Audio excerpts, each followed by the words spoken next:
Nombre, chapitre 22. Les enfants d'Israël partirent, et ils campèrent dans les plaines de Moab, au-delà du Jourdain, vis-à-vis de Jéricho. Balak, fils de Tsippor, vit tout ce qu'Israël avait fait aux Amoréens.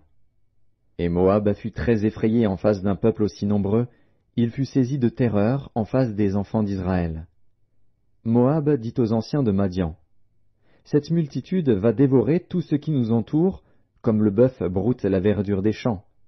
Balak, fils de Tsippor, était alors roi de Moab. Il envoya des messagers auprès de Balaam, fils de Béor, à Pétor sur le fleuve, dans le pays des fils de son peuple, afin de l'appeler et de lui dire: Voici, un peuple est sorti d'Égypte, il couvre la surface de la terre, et il habite vis-à-vis de moi. Viens, je te prie, maudis-moi ce peuple, car il est plus puissant que moi. Peut-être ainsi pourrais-je le battre et le chasserai-je du pays, car je sais que celui que tu bénis est béni, et que celui que tu maudis est maudit. Les anciens de Moab et les anciens de Madian partirent, ayant avec eux des présents pour le devin. Ils arrivèrent auprès de Balaam, et lui rapportèrent les paroles de Balak. Balaam leur dit: Passez ici la nuit, et je vous donnerai réponse, d'après ce que l'Éternel me dira. Et les chefs de Moab restèrent chez Balaam. Dieu vint à Balaam et dit: Qui sont ces hommes que tu as chez toi? Balaam répondit à Dieu: Balak, fils de Tsippor, roi de Moab, les a envoyés pour me dire: Voici, un peuple est sorti d'Égypte, et il couvre la surface de la terre. Viens donc, maudis-le. Peut-être ainsi pourrais-je le combattre, et le chasserai-je. Dieu dit à Balaam: Tu n'iras point avec eux. Tu ne maudiras point ce peuple, car il est béni. Balaam se leva le matin, et il dit au chef de Balak: Allez dans votre pays, car l'Éternel refuse de me laisser aller avec vous.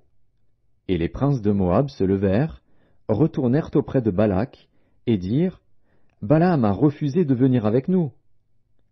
Balak envoya de nouveau des chefs en plus grand nombre et plus considérés que les précédents. Ils arrivèrent auprès de Balaam, et lui dirent: Ainsi parle Balak, fils de Tsippor. Que l'on ne t'empêche donc pas de venir vers moi, car je te rendrai beaucoup d'honneur, et je ferai tout ce que tu me diras. Viens, je te prie, maudis-moi ce peuple. Balaam répondit et dit aux serviteurs de Balak: Quand Balak me donnerait sa maison pleine d'argent et d'or, je ne pourrais faire aucune chose, ni petite ni grande, contre l'ordre de l'Éternel, mon Dieu. Maintenant, je vous prie, restez ici cette nuit, et je saurai ce que l'Éternel me dira encore. Dieu vint à Balaam pendant la nuit, et lui dit: Puisque ces hommes sont venus pour t'appeler, lève-toi, va avec eux, mais tu feras ce que je te dirai. Balaam se leva le matin, sella son ânesse, et partit avec les chefs de Moab. La colère de Dieu s'enflamma, parce qu'il était parti, et l'ange de l'Éternel se plaça sur le chemin pour lui résister.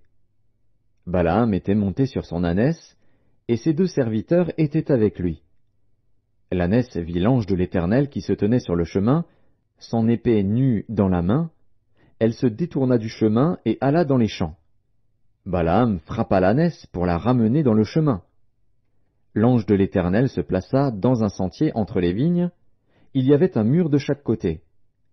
L'ânesse vit l'ange de l'Éternel. Elle se serra contre le mur et pressa le pied de Balaam contre le mur. Balaam la frappa de nouveau.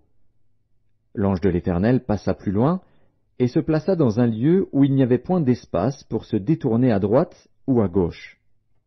L'ânesse vit l'ange de l'Éternel, et elle s'abattit sous Balaam.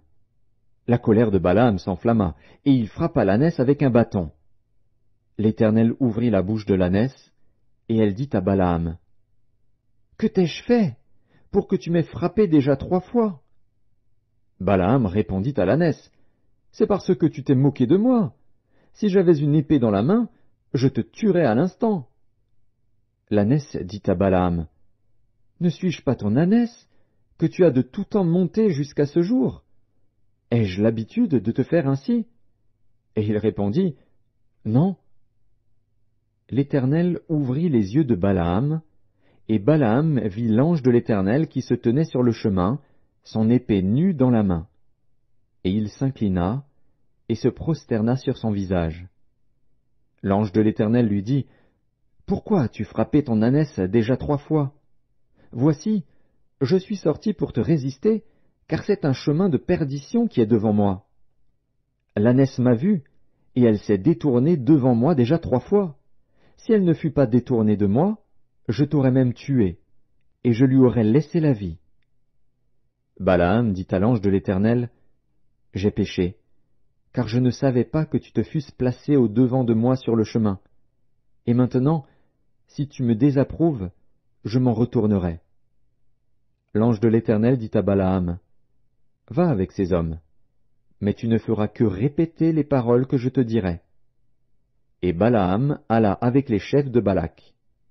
Balak apprit que Balaam arrivait, et il sortit à sa rencontre jusqu'à la ville de Moab, qui est sur la limite de l'Arnon, à l'extrême frontière.